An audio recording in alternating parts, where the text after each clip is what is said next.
We start with fitness. George Long, what's the situation with him? Is he available? Yeah, he's available. Yeah. And Nacho is back with the squad again, so he's also available.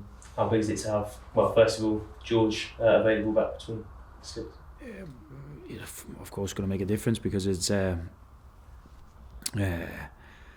not something you wish for to have so young goalkeepers, two of them in your match squad with that little experience. But when that being said, I think Vinny have done well, and I think also Dan Barton as a part of just the team, I think they have done everything they possibly can. So I think, especially for their career and their future, I think it's been very good for them to be a part of the team, and for Vinny, of course, to have those 2 games.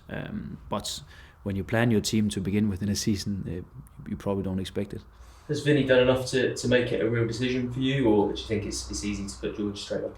It's never easy because when you're in and when you're playing, you of course you get your chance, and you get your chance to show what you can do. And I still see that George is probably a little bit in front of Vinny, and that's also the reason why we're going to select George for tomorrow's game.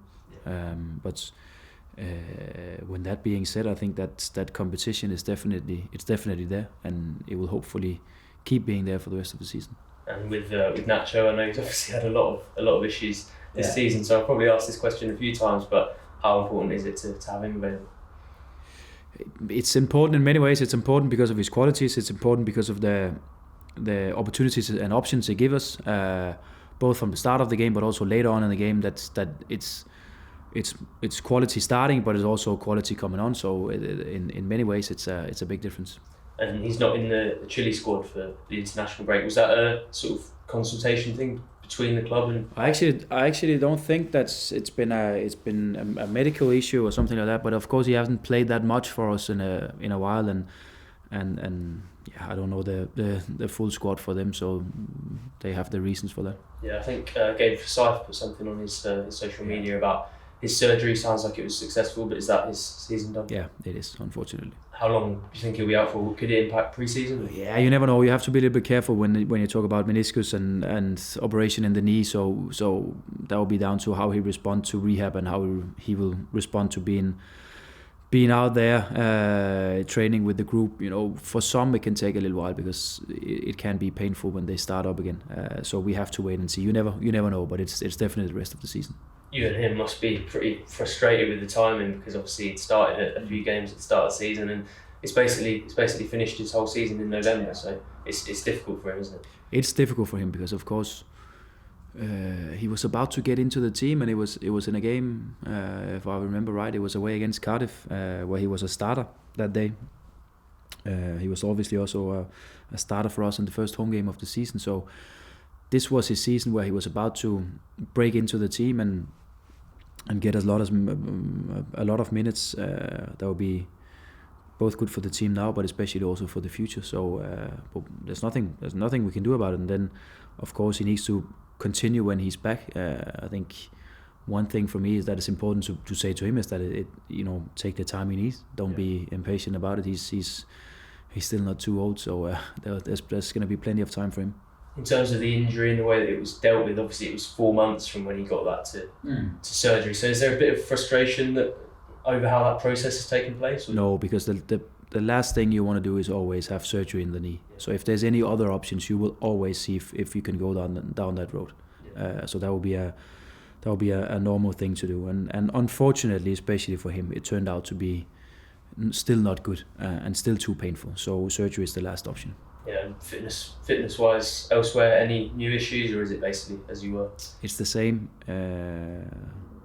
Yeah, it's the same. I suppose you'll have to consider rotation again, though. Yeah, we will, because there's of course 72 hours from the game we played Tuesday to the game we play tomorrow night. So there will be rotation again, and we have to of course prioritize in different positions for us where we can see that there's a lot of physical demands that we have fresh legs.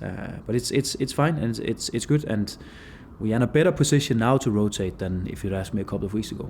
Obviously we can talk about the scheduling and things like that, but is it the sort of situation where you look at it and say it's out of your hands, you have to just, rather than complaining about it, just get on with it? Or with the schedule?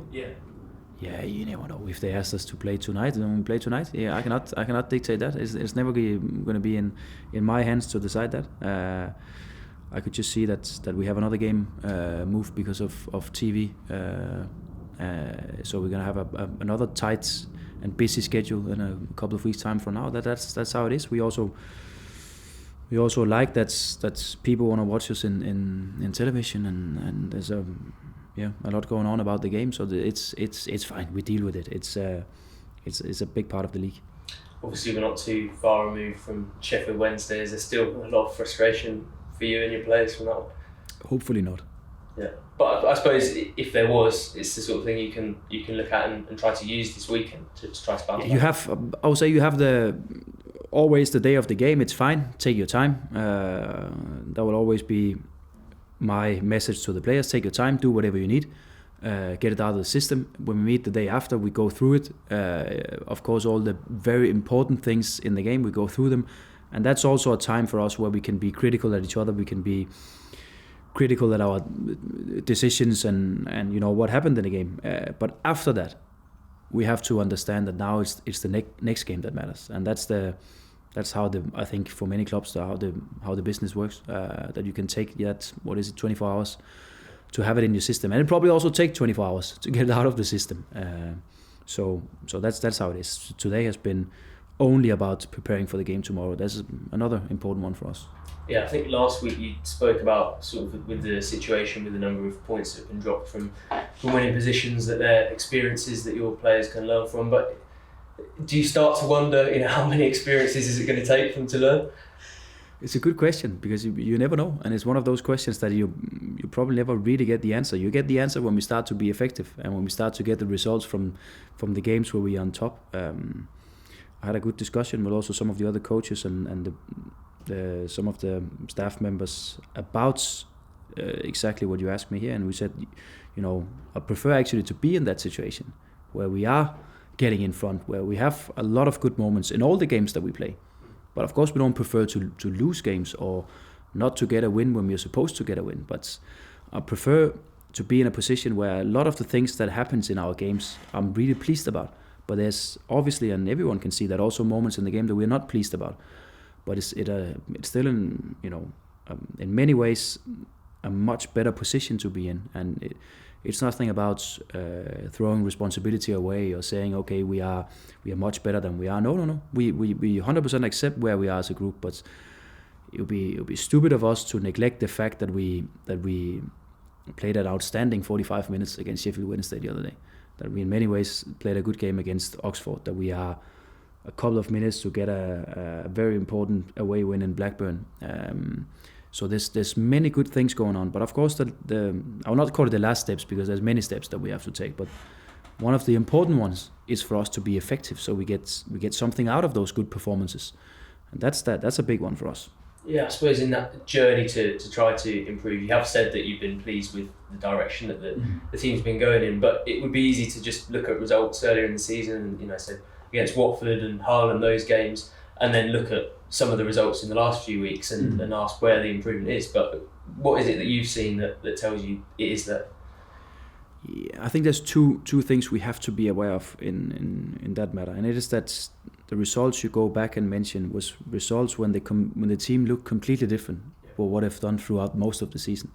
And I've said here in many times, I would probably be a little bit more critical if the midfield lineup had been Kenny McLean and Marcelino Nunes and Emiliano Marcondes or Anis Slimane or some of those players, and the front line had been with Josh Sargent for 10-12 more games of the season. I would probably have been more critical.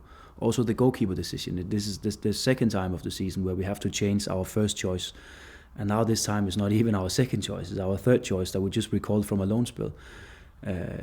So I have to be the one who can see the bigger picture, and I can see, okay, this is not the time for me to be too critical. I'll never be critical on a goalkeeper who plays the first championship minutes ever in his life. But if it was Angus Gunn in goal, and if it was, like I said, another midfield line, and other options, then I would probably be more critical. But I have to look at the context. I have to remember that in every interview I give, every pre-match or post-match interview I give, because there is a difference, and we have to understand it, we have to accept it.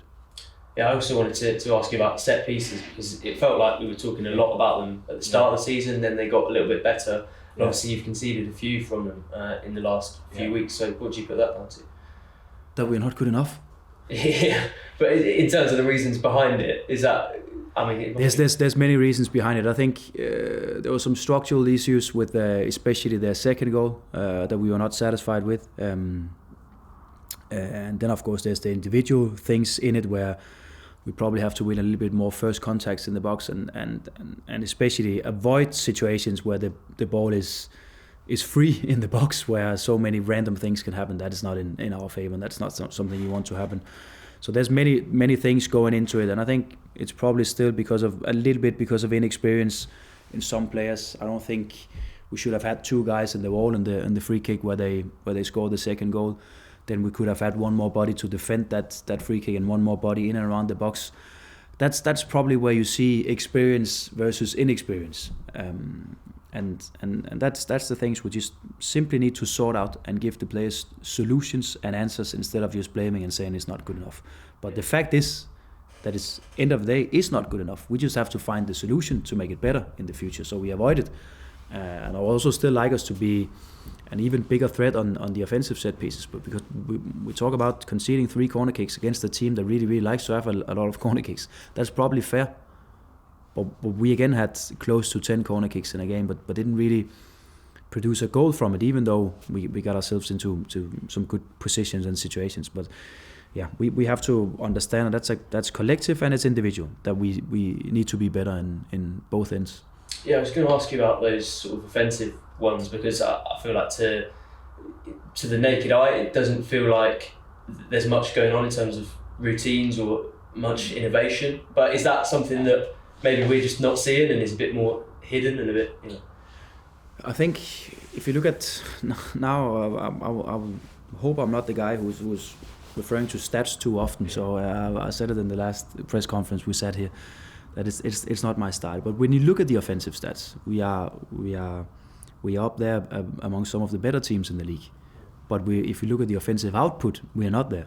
So one thing again is the stats, the other thing is the output. So what is it that we don't do right from connecting those good stats to having a better output? That we have to find out. Is it putting a different player in another position? So is him getting the header instead of the preferred go-to guy so far this season? Is it something else? Is it structural? What is it we have to change? But we have to find out. But it's a big part of football that it takes a little bit of time to develop and improve and become a good team in certain areas of the game. And some places you have the time, some places you don't have the time, but we cannot start to be impatient and do things that we don't believe in. We have to get it right.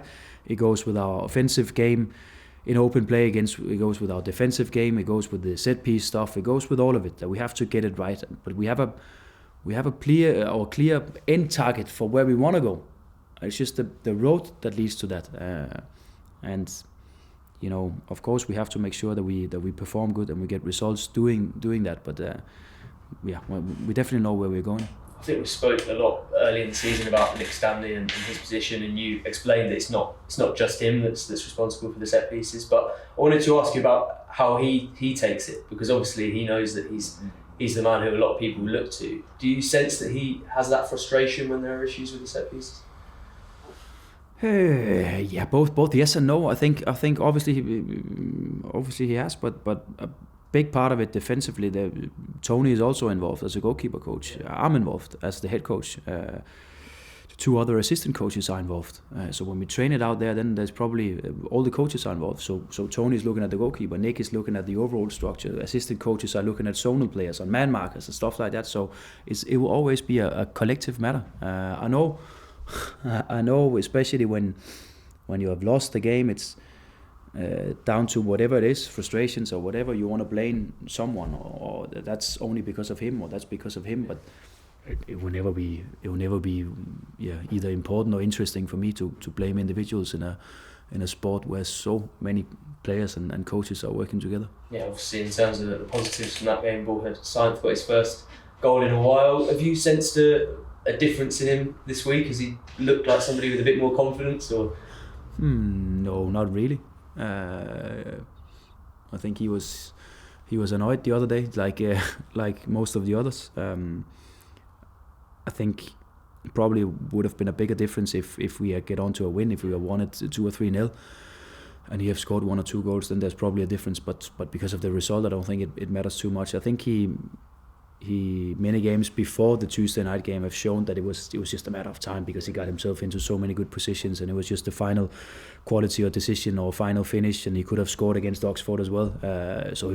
I think everyone, and especially him, could see it was just a matter of time, and now he's there. Is it bad he scored the goal? Definitely not. So let's hope there will be more. Yeah, I suppose it is, like you said, it looked like it was coming, but to have that off his back and to get rid of that concern must be a positive. What I'm more pleased about is the offensive output, and see how many chances we create in games, and see how many goals we have scored with so many different offensive and midfield constellations so far this season. I'm really pleased with the way that we can still control a game, and we can create goals where so many players are involved. That's probably one of the hardest parts in football, to score those goals that we are capable of. So it's in many ways some of the other things in football that we're looking more into. Yeah, I also wanted to ask you about Anis Ben Slimani, who I think he's maybe had a bit of a tough time since he signed permanently, but obviously got the 2 assists in that first half. That's big for him, isn't it? It is, but especially the way. It's not like a random situation. It's a very collective situation with a good understanding for what it takes to create a good open chance. It's a brilliant first touch to the Borja goal, the first one. It's a brilliant move and a pass from Borja to the second goal we scored. There's so many good things going on, and again, as long as I can just see from outside, and we as coaches can see from outside, that there's a good collective understanding of what is needed, and it's not just a player moving wherever he wants to move. It's a player understanding what he has to do in that specific moment. So that I'm pleased about, because it was. I know we haven't spoken much about it, but the 2 goals we score against Sheffield Wednesday, it's outstanding.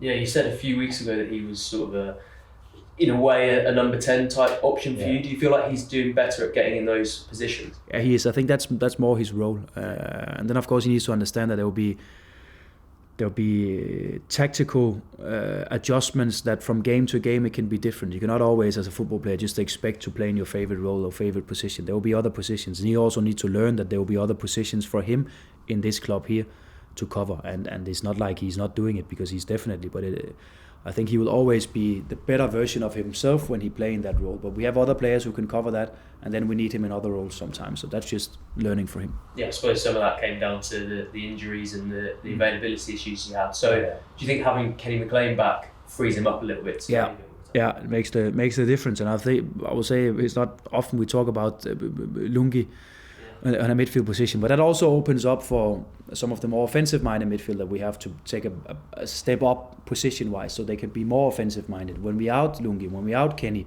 then it's of course obviously some of the other midfielders that need to take those deeper positions in our midfield and be a part of that. So of course more availability gives us more options. Do you think Lungi can be a bit underrated at times, given what you said he contributes there? I suppose it's hard to see because he doesn't score amazing goals. And he will probably never score. Exactly. So does that make it almost harder to appreciate what he does and what he allows your team to do? Yeah, but I always like when the fans and media are appreciating the players that we have. But I think end of the day, what is most important for a player is that the coach appreciates his job, because it means that he will play. I think it's fair to appreciate his performances. I think he's been a great part of some of the good performances recently. I know results, and we discussed that as well. It's probably not been as good as we wanted, but there's been some good performances in those games that we have played, and he's been a part of that, because he's good at controlling a midfield. He's good at holding his position. He's good at making sure that when other players are drifting a little bit around, he will always fill out that space that will open up. So he has a good view for the whole structure in the team. Indeed, and looking forward to tomorrow night. It's obviously Bristol City. What do you make of them? Obviously a team where they are a little bit closer to the playoff positions than we are. Probably, what can you say? They are in and around it with a couple of other clubs, and I think that will be clear for us tomorrow night. That probably the stadium will have expectations, and the stadium will be supporting those players as much as they can, and they have the belief that they can make it. I think it's down to us to create a game that will hopefully see the complete different picture, where it's us on top and it's us creating the chances. It's us that can again go away from home and dominate a game, and it's hopefully us that will end of the game having being the team with the best result. Tactically, obviously, they like to dominate and have a lot of possession. Do you see similarities with your team? Yeah, but I actually think that they were more dominant in the start of the season. I think especially when they changed to that back three or back five, I think they've been more direct in their approach. They also, I think, average for the season below 50% in ball position, which tells me that it's a team where it's not the most important for them, which is fair enough. They have some good runners up front. They have some good offensive players where I think they can both be direct and behind, but they can also be direct, bringing the ball to the last line, and then some combination stuff that will go on, and then they attack. And we have tried to prepare the back line especially for that, because they are good movers up front. They're good runners up front, and they can disturb you when they get the time to do it. I think they've had a bit of joy in wide areas a lot this season as well, so that's somewhere you need to be switched on, isn't it? Yeah, both there, but also the deliveries in the box, where they often also go to the back post, especially when you play with a 3-back or 5-back line. Then you have that wing-back position that enters the box a little bit late in the wide space opposite to where the ball is, and that's something we need to have an eye on. That's something where it's both for our midfield line, but especially also for our winger in that area of the game to be able to cover and track back the whole way. Because that's a position that sometimes can cause you trouble when you play against a 3 or 5-back line. Yeah, you mentioned the sort of the playoff picture when you spoke about Bristol City.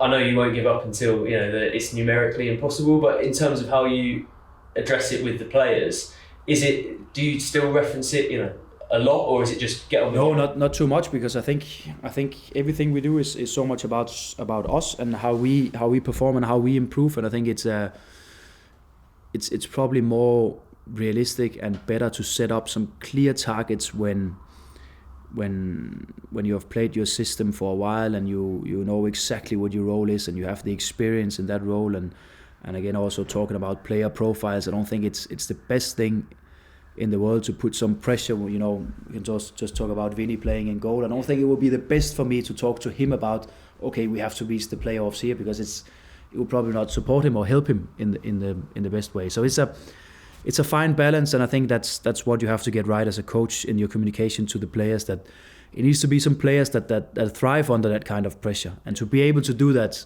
you need to trust yourself, and you need to trust your own abilities and your own experience in this league to be able to do it. So at the moment we are focusing 100% about us, 100% about the performance, 100% about playing the way that we want to do things, and 100% about being consistent in games, but also managing those moments in games where we probably will struggle a little bit, because there will also be those moments tomorrow night. Does it ever get to a point where you have to consider the longer term picture in terms of your team selection and the games for the rest of the season, or will you only do that once if it's impossible to get to the playoffs?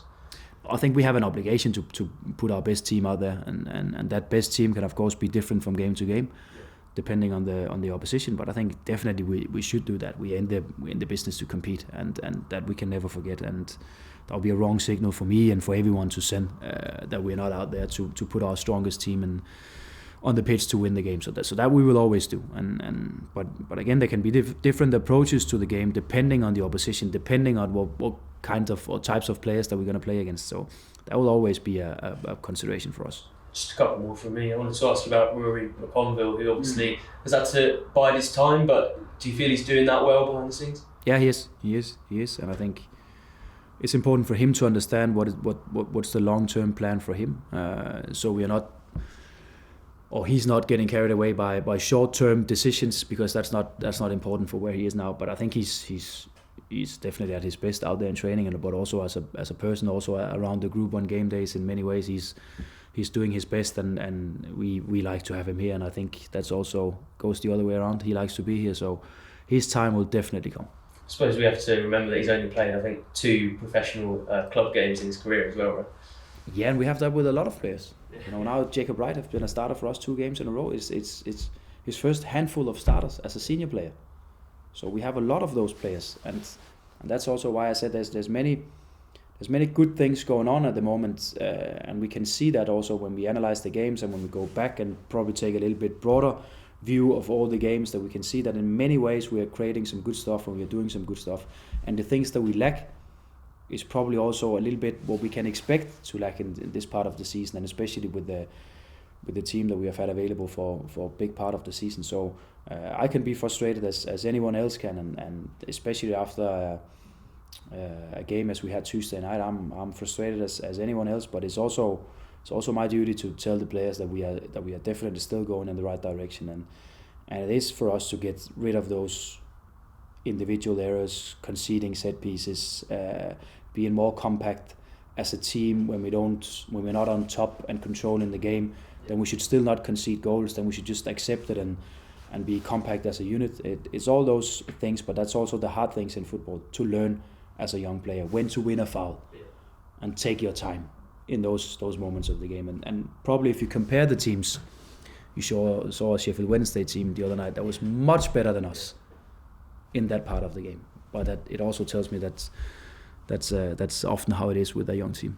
Just finally, there are some quotes from Angus Gunn this morning that I sort of have to ask you about. He said that there had been no communication from the club with him about a new contract. So what was your response to that? I obviously don't know how the communication has been, because it's a communication part between him and his agent and himself and Ben mostly for us. I think it's fair to say, like I've said a couple of times, that we have to take certain moments in a season to be able to evaluate how we want to go forward and sit down and say, okay, when is it the right time for us to start negotiating with players about contracts, about the club situation, about stuff like that. And when you have a busy week with playing 3 games in 7 days, that's probably not the time to do it. But I would expect that there has been communication between him and his agent and Ben mostly from the club, whether it's recently or a couple of months ago, I don't know. But I also will expect that we'll take that communication and make it very, very clear for him and his agents, and not too much time from here.